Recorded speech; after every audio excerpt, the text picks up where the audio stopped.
à tous, bienvenue à l'École des sciences de gestion, l'UQAM, et vous assistez à une conférence du maillage de la Banque nationale, donc c'est financé par la Banque nationale, et le Centre d'entrepreneuriat qui s'occupe de la planification de l'événement. Donc, pour ceux qui ne connaissent pas le centre, bien, on est des adolescents, on a eu des adolescents, on vient d'avoir 20 ans, donc... en fin de compte, c'est un centre qui existe depuis plusieurs années, mais qui était quand même plus ou moins connu dans l'écosystème entrepreneurial. Moi, je suis en poste, Martin Deslauriers, je suis le nouveau directeur général. Je dis nouveau, mais ça fait quand même depuis le mois de mars, donc on peut dire que je suis rendu un vieux nouveau. Je suis vraiment là ici pour dynamiser l'entrepreneuriat, puis en fin de compte, souvent, les centres d'entrepreneuriat, on voit qu'on est un écosystème de start-up, mais on va être plus que ça. Donc, on va être là pour tout le cycle de vie d'une entreprise. Donc, autant... Je parle beaucoup, là, vous allez me voir, là, je parle beaucoup de reprenariat. Là, vous allez voir dans les médias, j'essaie d'en parler régulièrement. On a 24 000 entreprises qui vont être cédées au cours des 5 prochaines années. Puis ça, c'est des statistiques là, qui viennent depuis 2 mois, donc qui est des bonnes statistiques. Donc, l'ESG a gradué 118 000 étudiants en BAA au cours des 50 dernières années. Donc, on est quand même un joueur important dans la graduation. Donc, on fait un appel à tous aussi, à ceux qui ont gradué il y a 2 ans, 3 ans, récemment, et même ceux qui ont 20 ans, que peut-être s'ils veulent avoir des entreprises, on va avoir des annonces qu'on va faire en début d'année. Mais aujourd'hui, on va parler de l'éco-packaging. Donc, vous pouvez voir, ce n'est pas nécessairement pour les startups, mais on a constaté que pour plusieurs PME, d'être éco-responsables dans leur packaging, ce n'est pas simple. Donc, on a demandé des experts aujourd'hui qui viennent vous expliquer un peu leur science, leur connaissance. Puis, sans plus tarder, je vais céder la parole à ma collègue, Livia Gabou.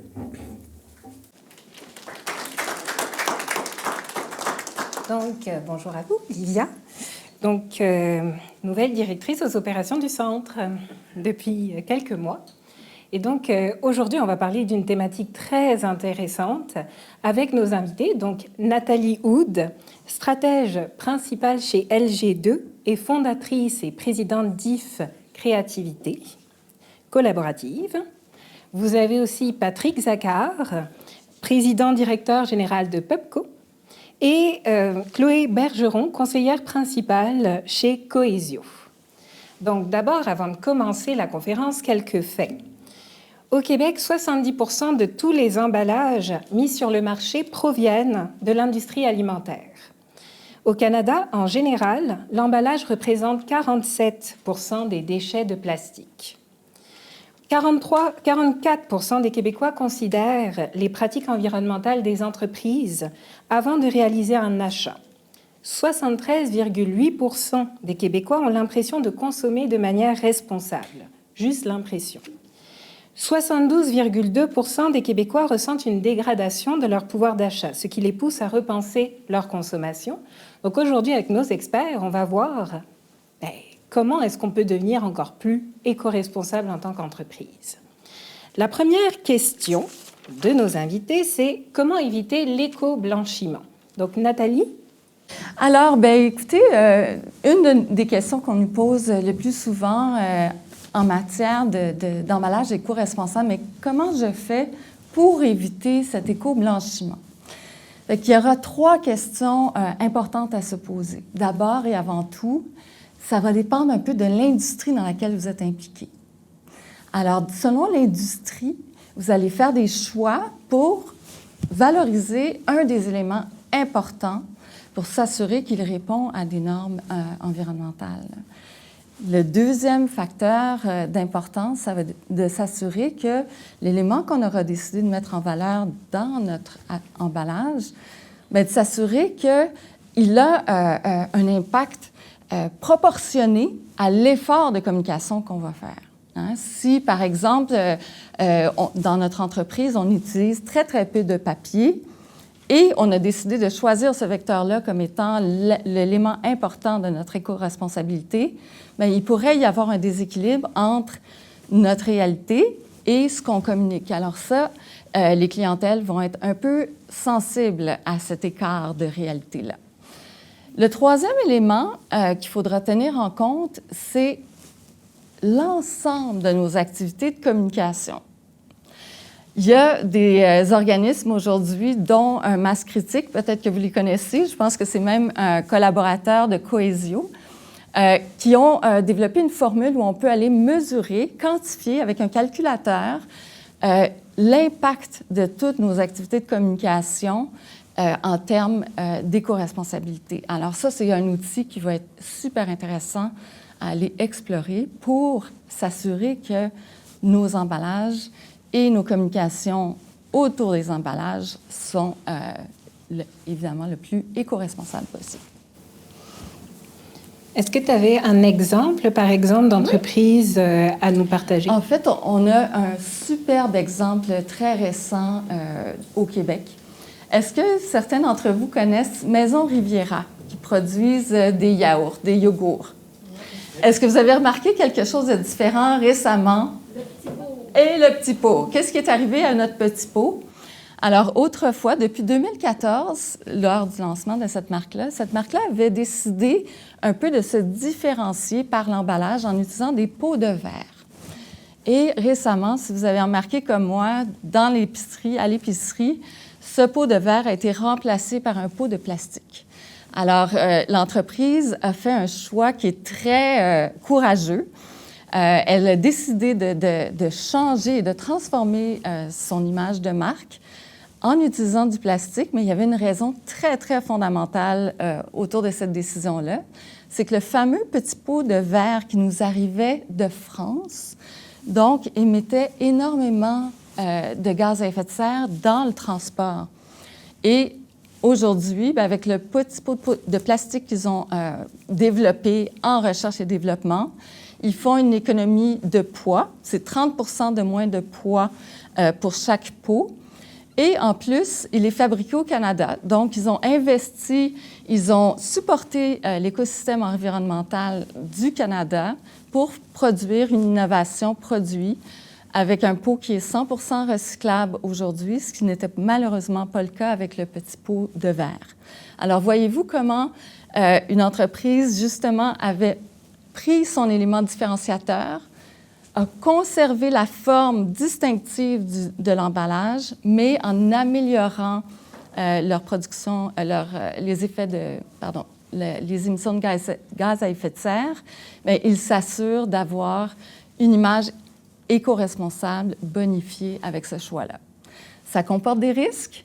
La mesure de ce choix-là n'a pas encore été faite, dans le sens que c'est quand même récent, c'est arrivé en 2024 qu'ils ont fait ce choix-là.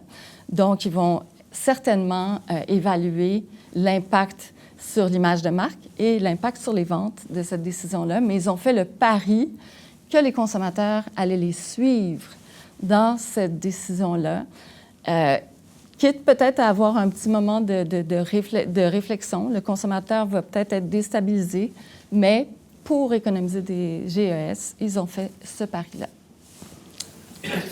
Puis Patrick, est-ce que tu as un exemple justement d'autres entreprises qui ont utilisé le sac marketing? En fait, moi, je dirais au niveau de le packaging, entre autres, je dirais une des choses les plus importantes, c'est la transparence. Puis je pense que Nathalie en a beaucoup parlé. On entend souvent parler de carbone neutre, carbone zéro. Et puis, je trouve que l'exagération fait en sorte que ça promouvoit un peu l'éco-blanchiment parce que les gens n'arrivent pas à y croire. C'est un peu quasiment une méthode, je dirais, américanisée, là, d'être le meilleur, le plus beau, le plus fin. L'approche de transparence, c'est de se donner des objectifs qui sont plus petits, plus faciles à atteindre. Et puis de ne pas faire des exagérations là, épouvantables sur on va éliminer complètement le plastique, par exemple, ou on va éliminer complètement on va tomber à carbone zéro. Puis quand on sait qu'en réalité, quand les gens disent carbone zéro, c'est qu'ils vont offsetter leur gramme de carbone CO2 en plantant des arbres. Donc on dit on va plus polluer, puis on va planter des arbres. Parce qu'une entreprise de pétrole peut être carbone zéro. Donc, ça n'a pas de sens. En réalité, c'est à la source. Puis aujourd'hui, on a des choix qu'on peut faire. Dans le domaine de l'imprimerie, souvent, on parle des entreprises qui sont certifiées FSC. FSC, ça veut dire Forestry Stewardship Council. Et puis, les grands donneurs d'ouvrages peuvent demander à leurs fournisseurs d'être certifiés FSC. Ce que ça fait, c'est une grosse différence parce que FSC, ça encadre les entreprises dans le choix du type de papier qu'ils vont utiliser dans leur emballage. C'est-à-dire que ça va aller directement jusqu'à l'arbre qui est récolté pour faire le papier. Ça va éviter les déforestations majeures qui s'est passées durant les dernières décennies, puis en fait les derniers 100 ans par rapport au papier. Puis je peux vous dire, juste à ce niveau-là, l'espèce de collaboration qui existe de toutes les entreprises qui sont certifiées FSC, il y a 85 millions d'hectares qui ont été sauvés au niveau de la déforestation. Ça, c'est la grosseur de l'Allemagne, juste pour donner un exemple. Donc, moi, je te dirais, mon point par rapport à ça, c'est vraiment la transparence. Et puis, s'il y a des entreprises qui posent des actions pour améliorer leur empreinte carbone, bien, c'est ce que Nathalie dit, c'est qu'il faut le dire, il faut l'écrire sur le packaging. C'est pas juste de le faire, mais il faut également le mentionner. Parce que c'est un outil marketing, oui, mais c'est la façon de démontrer aux autres qu'on a vraiment posé des actions. OK. Chloé, est-ce que toi, tu as une méthode ou en tout cas une méthode qu'on peut mettre en place ou qu'on peut suivre pour justement être un petit peu plus éco-responsable? Oui, tout à fait. Mais en fait, ça rejoint un peu ce que... Mais, premièrement, bonjour tout le monde. Donc, Chloé Bergeron. Donc, moi, je suis conseillère en durabilité. Donc, je travaille avec des PME, avec des grandes entreprises. Puis, je viens les supporter, les aider dans leur développement de stratégie, mise en œuvre de stratégie en durabilité. Fait que, oui, ce que je voulais dire, c'est que ça rejoint un peu ce qui a été dit auparavant. Je pense que la transparence ou, disons, le travail de en dire, mais ne pas exagérer, juste en dire le bon niveau est super important. On a parlé tantôt de l'exemple de Riviera, des yogourts Riviera. En fait, pour ma part, j'espère qu'ils ont utilisé des analyses scientifiques pour évaluer les impacts de ce changement-là, les impacts environnementaux du verre versus le plastique.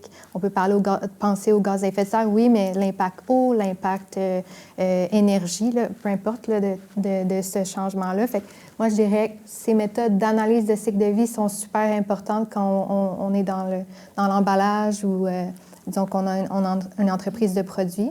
C'est à ce que je pense. Mais ce que je voulais rajouter aussi, c'est qu'on parle beaucoup de produits, mais il faut aussi parler des pratiques de gestion de l'entreprise. Là, c'est ce que j'aimerais apporter aussi. Une entreprise, pour être responsable, oui, il faut qu'elle pense à la façon dont elle conçoit son produit ou elle conçoit le service qu'elle offre. Il faut aussi penser à ses pratiques de gestion. Est-ce qu'elle a des pratiques en équité, diversité, inclusion? Est-ce qu'elle gère bien la consommation d'eau en entreprise? Est-ce qu'elle a des pratiques éthiques? Il y a une tonne de pratiques qu'on peut regarder en entreprise, puis de dire qu'on est une entreprise responsable, mais ne pas regarder tout un ensemble de sujets autres que son produit ou qu'un sujet spécifique comme l'équité, la diversité, l'inclusion. Il faut garder ça en tête. T'sais. Puis je dirais que dépendamment, puis on aura la chance d'en parler plus tard dans les différentes questions, là, mais dépendamment de son secteur, de l'entreprise qu'on est, ces sujets et leur importance diffèrent aussi. Là. Une entreprise qui conçoit des produits probablement va consommer plus de ressources en eau ou en énergie qu'une entreprise de service, par exemple. Donc, voilà. OK. Mais du coup, tu parlais d'analyse. Est-ce que c'est cette fameuse analyse du cycle de vie qui est l'indicateur phare pour les entreprises? Et puis, où il y en a d'autres que vous utilisez? Comment ça fonctionne? L'analyse de cycle de vie, c'est un outil qu'une entreprise peut utiliser pour, disons, concevoir ou réfléchir à quel produit ou quel changement elle voudrait apporter dans la confection de ces produits-là. Je dirais que ce n'est pas vraiment un outil, un indicateur de performance, c'est plus un outil d'aide à la décision. Est-ce que tu voulais que j'élabore plus sur les indicateurs? Ou... Bien, moi, j'utilise... En fait, c'est de mon côté, là, juste pour renchérir là-dessus, les LCA, donc les Life Cycle Assessment, qu'ils appellent, au niveau de l'analyse d'un produit, surtout au niveau de la conception. Nous, juste parce qu'on voyait que c'était vraiment un problème, les gens disaient... est-ce que je peux réduire mon empreinte carbone? Qu'est-ce que je peux faire? Puis les choix qui étaient utilisés pour la réduire étaient un petit peu insensés, là, comme je veux éliminer le plastique. Mais pourquoi tu veux faire ça? C'est pourquoi baisser pourquoi éliminer le plastique si tu ne sais pas au départ combien de grammes de CO2 que ton produit génère? Et puis, nous, en interne, on a développé une application justement en utilisant les différents outils pour les LCA, pas aussi développés que les tiens sur tout le cycle de vie, mais surtout au niveau de la conception au départ, que maintenant, on offre directement à partir du départ, là, les propositions viennent avec des grammes de CO2. Fait qu'on a littéralement donné un 4e paramètre de décision. Tu sais, habituellement, en entreprise, tu as le délai, la qualité, le prix, évidemment. Puis là, maintenant, on rajoute l'éco-responsabilité.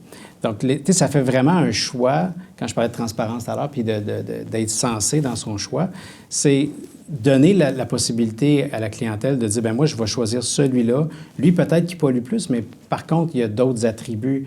Tu sais, dans le domaine du médical, on ne peut pas éliminer le plastique. Moi, j'ai jamais vu quelqu'un qui a des seringues en bois ou en carton, là. Tu sais, fait qu'on n'a pas le choix. Il y a certains matériaux que tu ne peux pas éliminer dans certaines industries. Oui, on a commencé à faire des analyses comme ça. Ça fait quand même, c'est assez récent. Et puis, l'impact, il est majeur parce que pour la première fois, le client, il dit, bien, qu'est-ce que je peux faire? Puis on lui montre des différentes propositions. Puis ça reste sa décision après de quelle façon il veut réduire son empreinte carbone. J'avais le goût de rebondir aussi. En fait, moi, ce que ça me démontre, toute la conversation, c'est à quel point c'est important de se faire accompagner. Parce que, justement, bon, il y a plein de facteurs à considérer.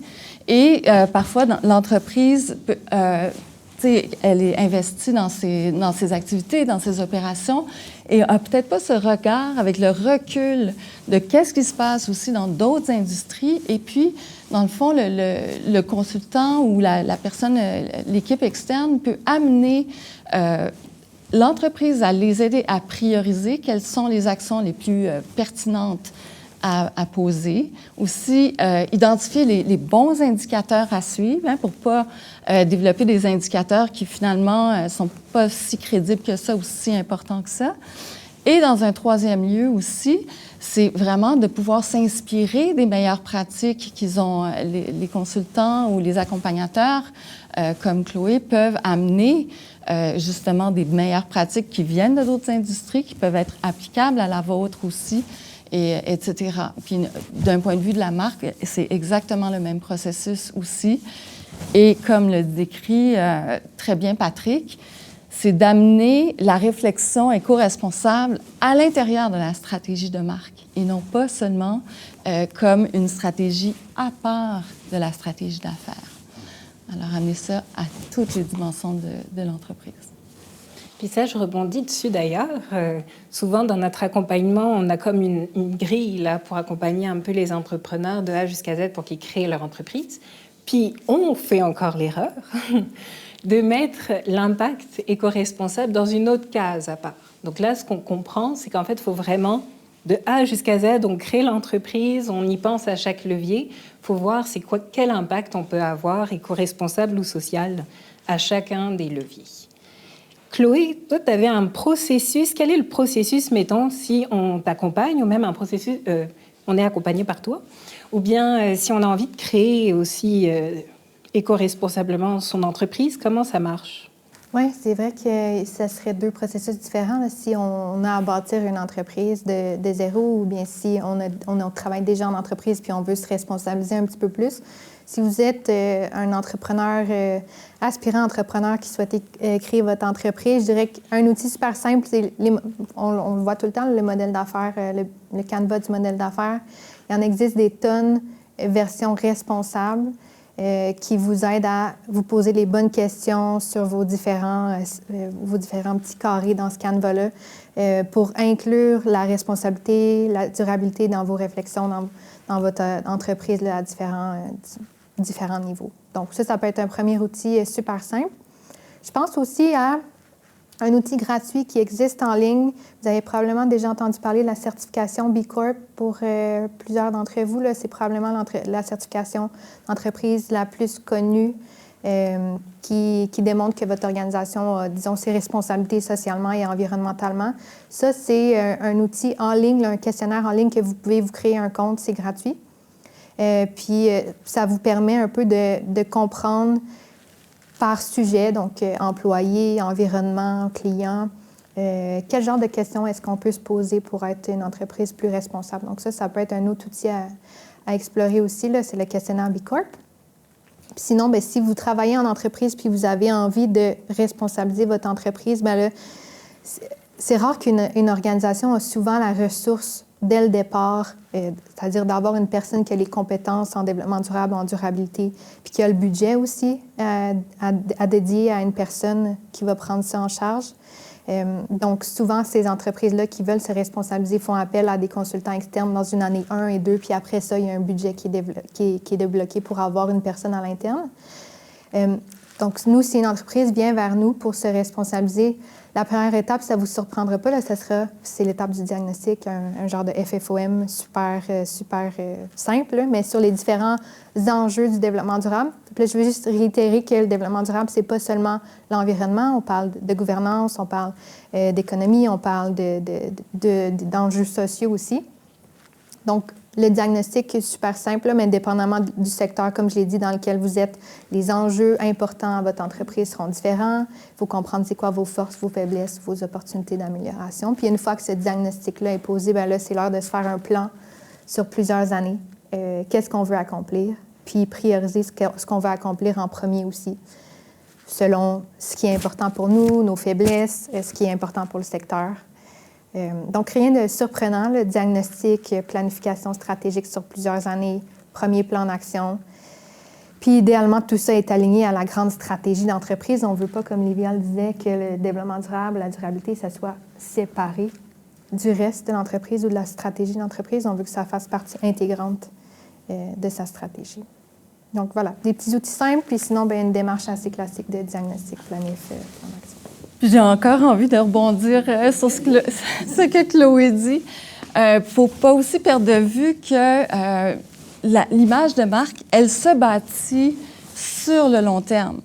Donc, on va vraiment vouloir prioriser des petits gestes cumulatifs qui vont démontrer notre engagement permanent envers la durabilité, plutôt que de faire un grand coup d'éclat, puis après ça, de ne plus rien faire, qui ferait comme un effet un peu peut-être très éphémère, surtout dans le contexte dans lequel on vit aujourd'hui, où, bon, un geste comme ça, un coup d'éclat, mais va être oublié la demi-heure d'après, là, parce qu'il y a tellement on est tellement sollicité, sursollicité avec de l'information. Donc, c'est préférable d'investir avec de nombreux petits gestes, mais qui sont cohérents avec une stratégie qui vise un peu le long terme, que d'essayer de faire un coup d'éclat en une seule activité. Bien, un bon exemple, c'est d'aller voir, quand tu arrives voir le médecin, puis tu fais du surpoids, et puis tu lui dis, bien, je veux perdre du poids. Et la première chose qu'il va te demander, c'est de monter sa balance. Il va regarder combien tu pèses. Puis il va te comparer à quelqu'un du même âge, du même genre, de la même grandeur. Puis par la suite, ils vont embarquer avec un plan avec toi pour réduire ton poids. Puis tu ne peux pas dire, bien, si tu pèses 200 livres, que tu peux perdre 150 livres, parce que premièrement, c'est impossible. Tu n'es pas sûr que tu vas y arriver. Du moins, ce ne sera pas durable dans le temps. Mais c'est exactement. Donc, il faut être capable de mesurer aujourd'hui combien qu'on pèse, puis de se donner des objectifs vraiment à court terme, de, bien, à chaque trimestre ou à chaque année, je veux réduire mon packaging, dans le cas du packaging, évidemment, là, je veux le réduire de 20 à 50 ou à 75 Puis il y a des choses qui sont tellement faciles à faire, mais les gens, ils ne savent pas. Tu sais, on le voit beaucoup dans dans le commerce électronique actuellement avec Amazon. Tu sais, on va recevoir une boîte énorme pour un produit qui flotte à l'intérieur. On le sait, on ne fait rien. Tu sais, en réalité, on le dit, mais, mais en réalité, la journée qu'on va commencer que la clientèle, surtout les milléniaux, puis les générations Z, à dire, écoute, ça, c'est irresponsable de faire ça. Il faut faire quelque chose par rapport à ça. C'est là que les choses vont changer. OK. Puis est-ce que tu as vu beaucoup d'IA aussi dans ton industrie? L'utilisation de l'intelligence artificielle? Bien, l'intelligence artificielle, de mon côté, c'est beaucoup avec les applications comme de Chloé, de LCA. Tu sais, c'est très complexe. Il y a beaucoup, beaucoup de data. Il y a beaucoup de bases de données qui viennent d'un peu partout aussi, là. C'est vraiment... donc, il y a beaucoup d'informations à cruncher, excusez le terme, là, mais... donc, l'intelligence artificielle vient vraiment aider à pouvoir prendre les différents paramètres dans l'emballage. Je vais donner un exemple. On peut avoir un papier qui vient de l'Europe ou un autre qui vient des États-Unis.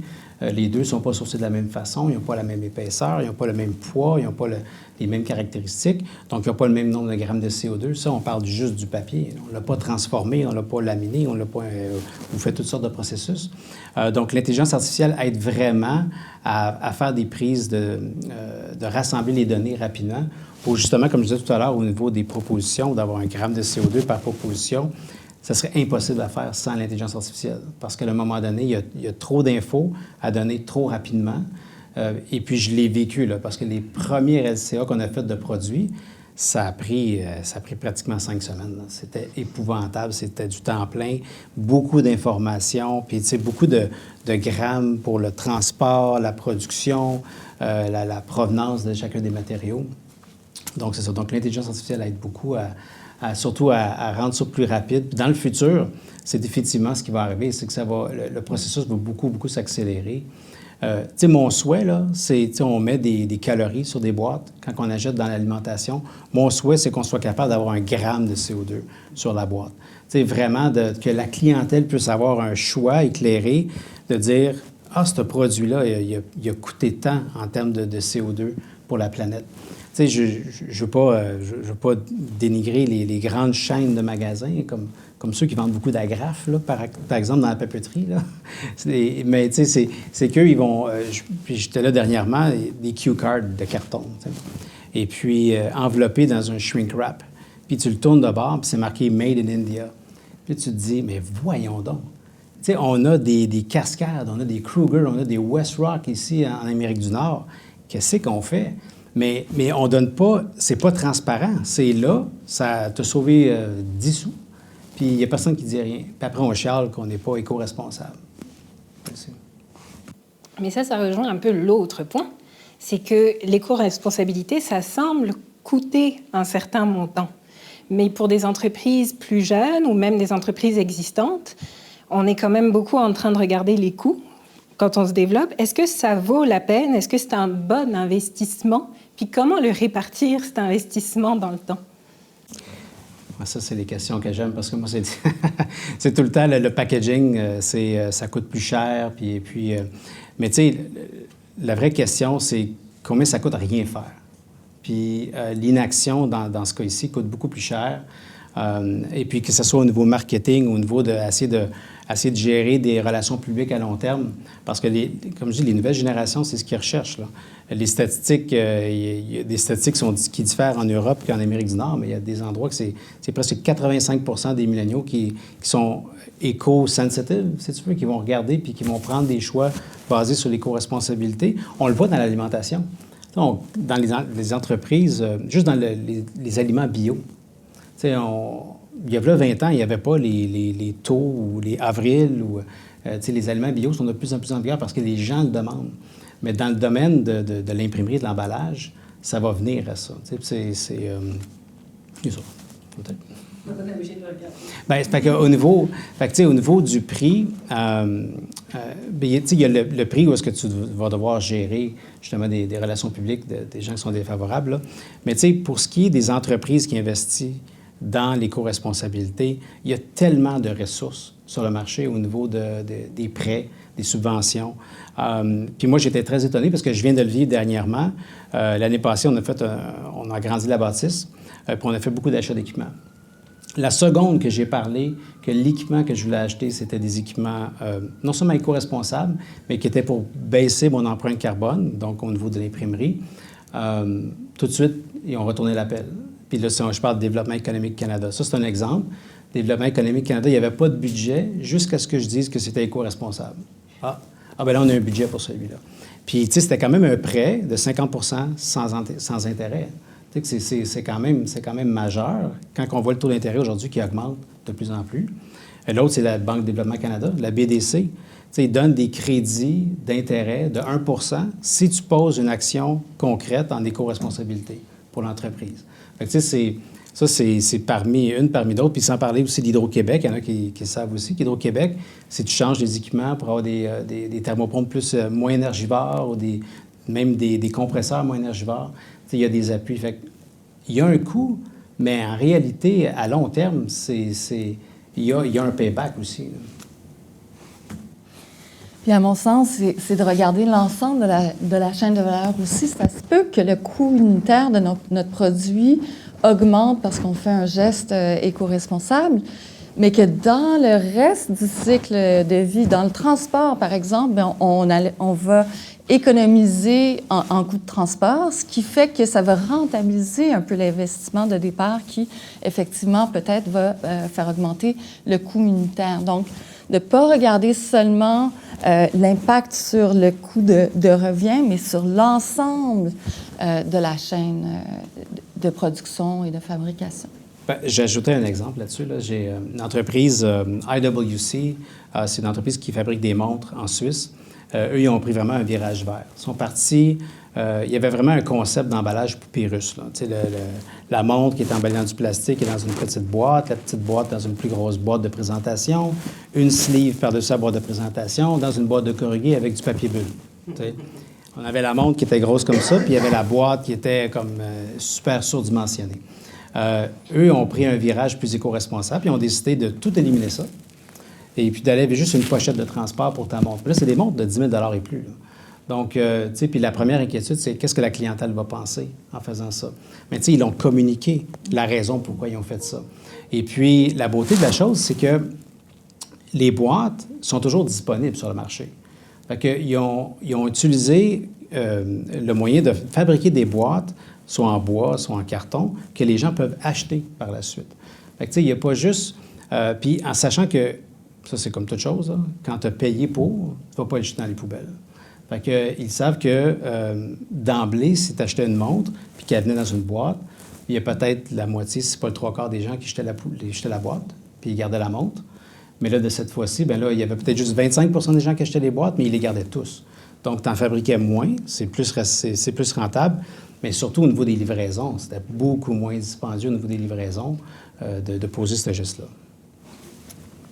C'est une très belle illustration, en tout cas, de ce qu'on discutait. Moi, j'ajouterais à ta question que je trouve qu'on ne peut juste pas se permettre de rien faire. Tu sais, on est en situation d'urgence climatique, d'urgence... il y a beaucoup de crises sociales. On vit des crises sociales liées au logement ici, mais partout dans le monde, les conditions de vie ne sont pas super jolies là, à travers le monde. Donc, on n'a pas le choix d'entamer une démarche de responsabilisation, de se responsabiliser personnellement, mais aussi de faire le lien avec notre emploi, l'impact de notre entreprise, puis qu'elle contribue, puis de réfléchir au fait que notre entreprise génère des impacts négatifs, puis que c'est pas juste aux individus ou au gouvernement d'agir sur ces enjeux-là, mais que c'est aux entreprises aussi. Fait qu'on peut juste pas se permettre de rien faire. Puis les entreprises, bien, j'ajouterais qu'elles vivent des pressions de part et d'autre là, qui les forcent, même si certaines le font de par leur bon vouloir, là, mais qui les forcent à entamer ces démarches-là. Nous, chez Cohesio, il y a 10 ans, je n'étais pas là, j'étais à l'école, mais il y a 10 ans, je pense qu'il fallait qu'on convainque des clients potentiels que c'est un sujet important, le développement durable. Aujourd'hui, les entreprises viennent vers nous puis ils le savent déjà parce que leurs investisseurs, leurs fournisseurs, leurs clients, ils reçoivent des pressions. Leurs employés veulent qu'ils se responsabilisent, puis ils n'ont juste pas le choix, tu sais. Puis on parlait c'est ça, je parlais de pressions là, qui viennent de part et d'autre. Un exemple qui commence à être bien connu, tantôt je parlais de B Corp. Il y a aussi EcoVadis qui commence à être bien connu. Là. C'est un standard, mettons, d'évaluation de la responsabilité d'une entreprise. EcoVadis, souvent, les grands joueurs, les grands donneurs d'ordre, par exemple en aéronautique, vont demander à toute leur chaîne de valeur, tous leurs fournisseurs de passer à travers l'évaluation EcoVadis. Puis si on n'atteint pas une certaine performance sur ce questionnaire-là, bien, on perd des avantages comme on n'est plus considéré comme un fournisseur, disons, favorisé ou prioritaire pour ces grands donneurs d'ordre-là. Fait que c'est ça, ces pressions-là viennent de partout. Puis la durabilité, c'est pas une mode, là, c'est une tendance lourde qui va rester puis juste prendre de plus en plus d'ampleur. Donc, une entreprise qui s'est pas lancée là-dedans aujourd'hui, je ne sais pas ce qu'elle fait. Je pense qu'elle est cachée. Elle se cache sous une pierre, là. Je pense que c'est ça. Je donnerais un bon exemple là-dessus. Comme fournisseur, L'Oréal, évidemment un grand donneur d'ordre d'ouvrage. Si au minimum, tu n'es pas FSC, tu n'es pas un fournisseur. Donc, ça veut dire que tu as une certification. Donc, les grands donneurs d'ouvrage peuvent carrément exiger à leur chaîne de valeur de vraiment avoir une certification. Puis sans cette certification-là, tu ne peux pas être un fournisseur. Puis c'est là la pression, elle vient de là. Puis eux, ils ont des objectifs de réduction de gaz à effet de serre. Donc, puis dans leurs objectifs, ils ne peuvent pas y arriver sans leurs fournisseurs. Donc, tu sais, quand on parlait de ce que ça en vaut la chandelle au niveau des investissements, les grandes entreprises s'en vont toutes là. Donc, si tu ne veux pas le faire, bien, tu as peut-être une grosse partie du marché que tu ne toucheras pas, là. OK. Donc, à intégrer dans vos plans d'affaires, les éléments de développement durable obligatoires. Puis, ça marche avec le financement. Est-ce que ça veut dire que même dans un plan financier qu'on veut soumettre à une partie prenante pour avancer, on n'hésite pas à le mettre en highlight? Mettre en valeur. Okay. De mon côté, ça fait... je ne peux pas dire que ça fait partie de la mission de l'entreprise, d'aider vraiment les PME et les grandes entreprises à réduire leur empreinte carbone. Mais je ne sais pas si on peut parler d'une valeur, mais sérieusement, ça fait vraiment partie de l'avenir de notre entreprise. Si on ne voit pas ça, on passe à côté, là. Je le nommerais, moi, comme un engagement, dans le fond. Oui. Et que si cet engagement-là n'est pas nourri par l'ensemble de l'entreprise, bien, il n'y aura pas de progrès.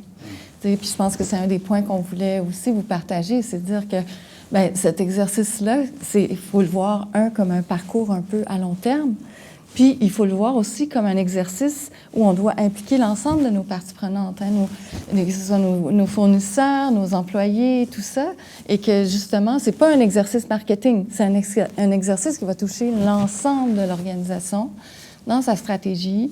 Et donc, si on le fait avec cohérence, bien, ça va nous apporter comme retombée, une retombée positive. Moi, je trouve que les entreprises qui le font mieux, justement, pour aller sur ce sujet-là, c'est les entreprises qui ont intégré la durabilité dans qui elles sont, dans leur raison d'être, dans leur mission, dans leur vision d'entreprise.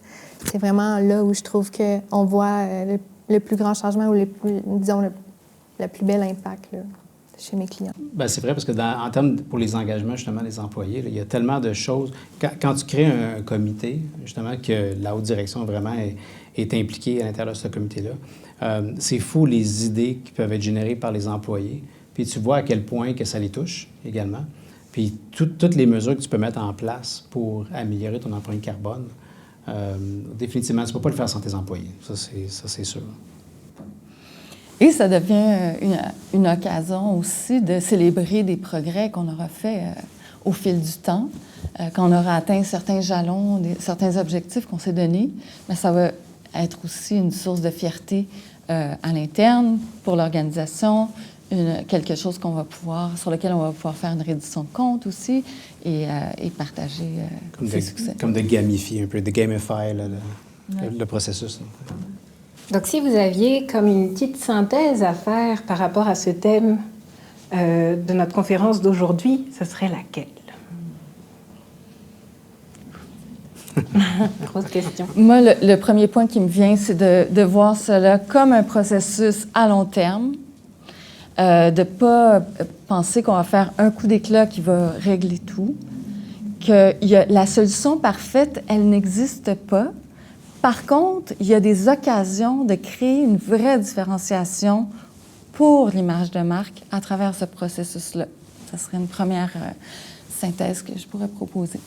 Je dirais que c'est important d'avoir une démarche honnête, basée sur des faits concrets. Là, tantôt, je parlais de diagnostic, donc de comprendre où est-ce qu'on en est, d'impliquer ces parties prenantes, on en a parlé aussi, mais je pense que d'avoir une direction d'entreprise qui a des engagements clairs et forts, qui amène cette vision-là au reste de l'entreprise, puis qu'il y a quelqu'un d'imputable aussi dans l'entreprise sur le sujet, puis qu'on planifie, on planifie pour plusieurs années.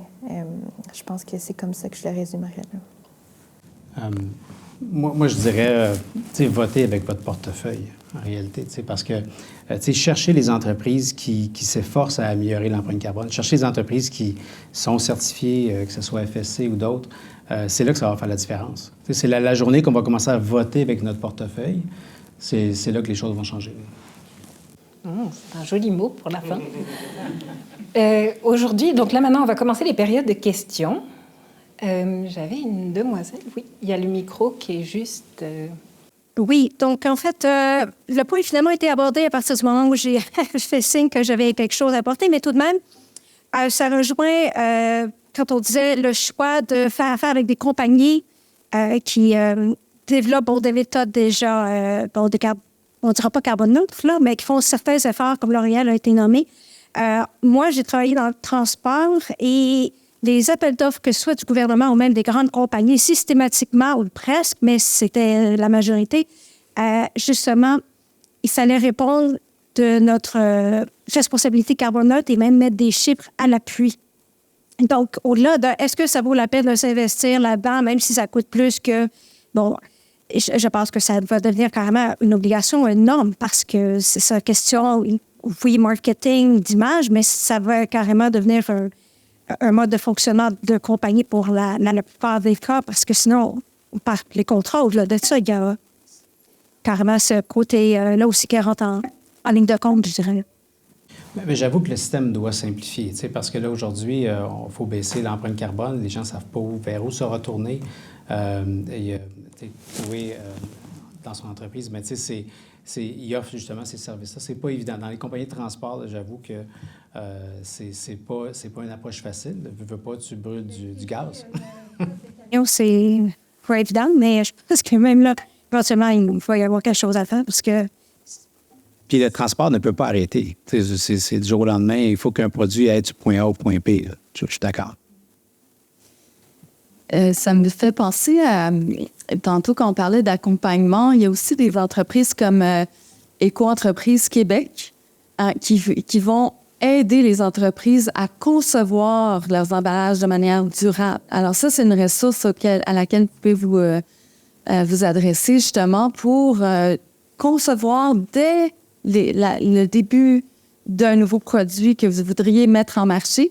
Ils peuvent vous accompagner dans ça ou ils peuvent vous accompagner à optimiser aussi votre méthode de fabrication actuelle pour minimiser l'empreinte environnementale. Donc, ces ressources-là sont là. C'est vraiment intéressant de se tourner vers elles. Il y a tous les experts qui sont là prêts pour vous accompagner. Moi, je pourrais peut-être ajouter que souvent, ce qu'on voit là, au niveau des lois, vous parlez du fait que dans les appels d'offres gouvernementaux, il y avait des questions par rapport à vos émissions de gaz à effet de serre et tout ça. Ce qu'on voit souvent, c'est que les règlements qui sont en Europe s'en viennent après ça au Canada. Là, il y a une nouvelle loi disons, qui est apparue récemment en Europe avec le CSRD qui demande aux entreprises, dont les PME, de divulguer leurs émissions de scope 1 et 2, là, donc émissions notamment d'électricité, utilisation de gaz naturel et tout ça. Et donc, il y a des milliers d'entreprises en Europe qui doivent partager ces données-là, même si elles ne sont pas publiques. Moi, je pense que ça va pas nécessairement se transférer tel quel au Canada, là, mais c'est un sujet qui va s'en venir ici. Puis on le voit dans les appels d'offres, donc vous parlez d'émissions de gaz à effet de serre. Il y a souvent des sujets d'équité, diversité, inclusion qui sont inclus dans des appels d'offres. Donc, tranquillement, je pense que le gouvernement aussi prend sa responsabilité puis juste va commencer à disons, devenir un petit peu plus contraignant ou inclure plus de sujets liés au développement durable dans le futur.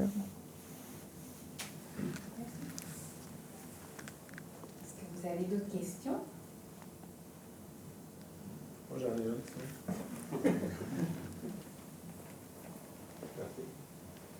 Ben en fait, c'est un commentaire parce que moi, je me souviens, c'est quelques années maintenant que j'ai fait mon MBA. Puis à l'époque, une vingtaine d'années, on parlait de responsabilité sociale. Donc, puis c'était clairement dans la planification stratégique, il y avait 4 piliers. Puis la responsabilité sociale était un des piliers de la planification stratégique. Maintenant, on appelle ça du RSE, responsabilité sociétale environnementale. Je pense que ça reste le même principe qu'à l'époque, mais là, on vient de rajouter environnement, qu'avant, on oubliait l'environnement. Puis si on regarde en Europe, on a pratiquement 10 ans de retard actuellement sur l'Europe. Donc, c'est sûr que les entreprises, si on regarde ceux qui sont en avant, puis on veut être des leaders dans notre industrie, je pense que le développement durable, c'est important de le mettre dans notre planification, notre image de marque, et ainsi de suite. Puis même en Europe, en France surtout, le financement, mais ta cote RSE est importante aussi pour tes taux. Donc, je parlais récemment aussi avec Desjardins qui nous parlaient qu'eux aussi commencent à regarder de plus en plus ces éléments-là. Donc, en fin de compte, qu'est-ce que je veux vous dire, c'est que cette conférence-là est vraiment d'actualité. Puis, dans votre planification, ou peu importe où vous œuvrez, mais il ne faut pas oublier le volet RSE, donc dans votre planification. Donc, c'est un petit commentaire que je voulais rajouter. D'autres questions? Oui, si vous permettez juste aussi d'ajouter un commentaire, parce que j'ai beaucoup aimé ce que Louis a ouvert un petit volet. C'est juste pour ajouter aussi un peu plus sur ça. Moi, je m'appelle Antoine Chidiac, je suis fournisseur MBA pour cadre ici à l'UQAM.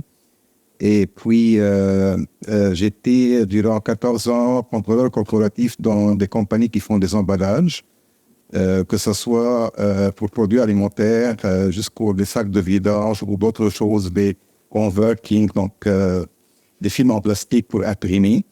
Et donc, je rejoins un peu les exemples que vous avez dit. Ce qui m'importe, disons, à partager avec vous, c'est que ça va devenir absolument une obligation. Et on l'a vu dernièrement, je donne un bon exemple que tout le monde connaît, les sacs d'épicerie. Donc, les sacs d'épicerie, ce n'est plus un choix qu'un consommateur peut demander. Je m'en vais avec mon sac durable en tissu ou fait d'une matière qui est permanente. Nous, un choix d'épicier, je veux être dans l'écologie, suivre le ESG, c'est devenu une obligation qui est décrite par le gouvernement. Et moi, je suis certain, et là, je vais prendre vos exemples, que ça va devenir, et très prochainement, au Canada. Au Canada, au complet, c'est certain, mais je suis presque sûr que le Québec va être le premier à appliquer ces lois-là. Parce qu'effectivement, c'est déjà en cours, en vigueur, surtout en France. Moi, j'ai eu la chance de faire un peu un cours de marketing, un séminaire en France dans le cadre de mon MBA sur les produits de luxe. Donc, je parle de ça parce que vous avez parlé des montres et tout ça. Mais effectivement, ce n'est plus un choix. C'est devenu comme vraiment une loi. Si vous lisez un peu des journaux à ce sujet, vous allez voir que même les grandes compagnies comme, disons, Gucci ou Louis Vuitton, ils ont été poursuivis en Italie pour cause, effectivement, de responsabilité sociétale, parce qu'on n'a pas le droit de faire fonctionner, par exemple, ou de faire travailler dans les chaînes d'approvisionnement des enfants, des mineurs. Et je cite ceci parce que vous avez parlé de l'Inde. On sait le grand problème de l'Inde, c'est que la majorité de la main-d'œuvre, oui, on vous donne des produits à moitié prix, que ce soit dans les emballages ou des films qui sont déjà faits. Mais si vous regardez derrière ça, vous allez trouver des enfants de 12 ans. Est-ce qu'on veut vraiment ça? La réponse est là. C'est sûr que le Québec va, à un moment donné, on l'a vu dernièrement même avec l'agriculture durant l'été, qu'ils vont soulever le drapeau rouge. Vous allez arrêter de faire ça. Vous n'avez pas le droit de faire travailler des enfants. Mais ça va être la même chose, à mon avis, dans les matières premières aussi. Donc, pourquoi on va toujours attendre que ce soit un choix, que ce soit pour augmenter la valeur, ne serait-ce que par propagande pour la compagnie. Moi, je suis ESG, donc voilà, acheter mon produit, c'est un choix. Non, ça va être une obligation. Et ça, c'est certain. En France, d'ailleurs, aussi, mise de côté de l'ESG, on parle de compagnie de mission. Et je parle de ça parce que je suis comptable à un volet qui est un peu plus spécifique à notre domaine. Donc, l'État est venu dire, si vous faites des compagnies à mission, donc nous, on a ici les incorporés ou bien les entreprises, disons, personnelles, pour ceux qui se connaissent un peu, mais on n'a pas d'autre chose. Eux, ils ont aussi, ils ont le OSBN, et ça, c'est une chose de côté, mais eux, ils ont des compagnies à mission. Si vous faites une compagnie à mission, donc vous appliquez les ESG, vous allez avoir des allègements fiscaux, par exemple. De point de vue légal, ils ont les ESG chez eux, parce que n'oubliez pas, cette affaire-là a commencé depuis 1998. La première réunion des Nations Unies qui ont fait l'émission de l'ESG, les 17 qu'ils ont, pour l'eau, pour les êtres humains, pour l'environnement, c'était depuis 1998. Et depuis ce temps-là, on est déjà presque à 30 ans. Ça avance très peu. Là où ça avance le mieux, c'est où le marché financier va pénaliser ces entreprises-là. Et là, je reprends un peu ce que Chloé avait mentionné tout à l'heure, les agences de notation, comme EcoVadis ou d'autres, ils vont venir dire « Ah, mais lui, il est polluant. Lui, il ne respecte pas les RSE ou les intérêts des parties prenantes, que ce soit le voisinage ou d'autres. » Et ils vont aller les pénaliser avec la notation. Alors, comment ils se font ramasser? S'ils sont publics, et simplement publics, public, ça veut dire les actions sont cotées en bourse, mais les investisseurs vont les pénaliser. Donc, moi, si je vais investir, par exemple, des $10, et je sais que Bayer a fait toute une bêtise depuis quelques années, si vous connaissez l'histoire avec Monsanto, quand ils ont acheté ceci, bon, l'action à bourse a chuté de plus que 60%, imaginez-vous. La valeur boursière de votre entreprise qui valait, par exemple, 1 milliard, ne vaut plus que 400 millions de dollars. Et c'est à cause de ça. Donc, est-ce que c'est un choix ou c'est devenu une nécessité? Mais alors, on a vu la même chose avec Boeing depuis quelques temps, même cette année, n'est-ce pas? Eux, ils ont oublié la mission qu'ils avaient, que de faire, par exemple, le transport sain pour les employés. Ils ont visé les coûts. Et ce qui a fait, c'est qu'après tout ça, mais on a tombé aussi avec Boeing à 50% de la valeur boursière. Donc, le marché est en train de pénaliser les entrepreneurs qui ne respectent pas ceci. Puis, merci beaucoup pour votre commentaire. Parfait. On a parlé de réglementation. C'est devenu une réglementation, pas une loi encore. C'est une obligation réglementaire, même au Canada, même au Québec, pour les compagnies publiques toujours. Moi, j'espère que ça va devenir une loi, comme j'ai dit, pour les sacs en plastique au début. Alors, de quoi je parle? Je parle des IFRS, dans les lois comptables, dans les réglementations comptables. À partir de cette année, c'est devenu pas un élément extra-financier que je suis libre ou pas de l'inclure dans les états financiers, mais une obligation de parler quelle est la cote de mon CO2, est-ce que je suis en train de la respecter ou pas? Et bien entendu, moi, je m'attends très prochainement à ce que ça devienne une loi spécialement à partir du Québec à nous. Merci. Merci beaucoup. J'avais juste une dernière question qui semblait vraiment intéressante aussi. Est-ce possible d'avoir une liste de fournisseurs d'entreprises éco-responsables? Est-ce que ça existe pour qu'on puisse justement travailler son modèle d'affaires de façon... Chloé, j'imagine les entreprises qui sont... les certifications B Corp et tout, ça doit être public, ça? Oui, c'est ça. Il y a un répertoire. Je dirais, moi, en tout cas, moi, je ne connais pas de site web où vous pouvez taper nécessairement « Je recherche une entreprise d'emballage responsable » puis que ça va vous sortir. Peut-être que ça existe, mais je ne connais pas. Mais oui, c'est peut-être vous fier sur la certification de l'entreprise. Puis là, je parle de certification, là, ils ne sont pas toutes crédibles. Il ne faut pas juste se fier là-dessus. Mais disons, B Corp, ça peut être un premier bon pas, ouais, pour essayer de voir si l'entreprise est responsable ou non. Sinon, ben, c'est ça, de regarder les sites web d'entreprises qui divulguent, mais souvent, c'est des autodéclarations, donc c'est difficile de savoir si ce qui est communiqué sur le site web est tout à fait cohérent avec ce qui se passe dans l'entreprise. Donc, ouais, ça peut être difficile. Non, mais je dirais que, tu sais, pour une entreprise, c'est super important d'être dans une démarche collaborative avec ses fournisseurs. Nous, c'est un autre type d'accompagnement qu'on fait chez Coesio, l'approvisionnement responsable. Donc, c'est de travailler avec ses fournisseurs prioritaires, puis les embarquer un peu dans notre démarche, leur faire comprendre sur quels enjeux on veut qu'ils travaillent, quels enjeux sont importants pour nous. Puis, plutôt qu'être dans le contraignant, la carotte ou le bâton, je pense que la collaboration, c'est comme ça qu'on peut avoir des meilleurs résultats.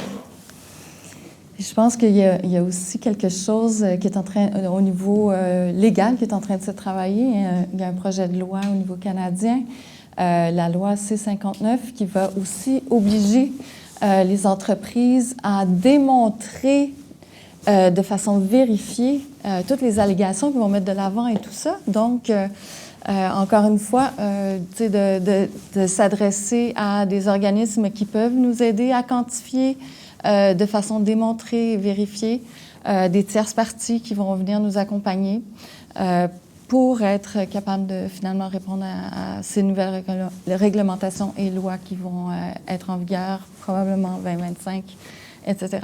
Alors, nous avons du pain sur l'ouvrage, comme on nous dit. C'est ce qui clôt aujourd'hui notre conférence. Merci beaucoup pour votre attention. puis vos commentaires. Et puis, on se voit la prochaine. Donc, nous, ça sera tous les mois. Il faut rester branché. Il y a une conférence très intéressante comme celle d'aujourd'hui. Puis, on va garder la routine. N'hésitez pas à utiliser aussi les midi-conférences pour boire des petits coups non alcoolisés et aussi réseauter, surtout. Donc, sur ce, merci beaucoup. Puis merci à nos invités.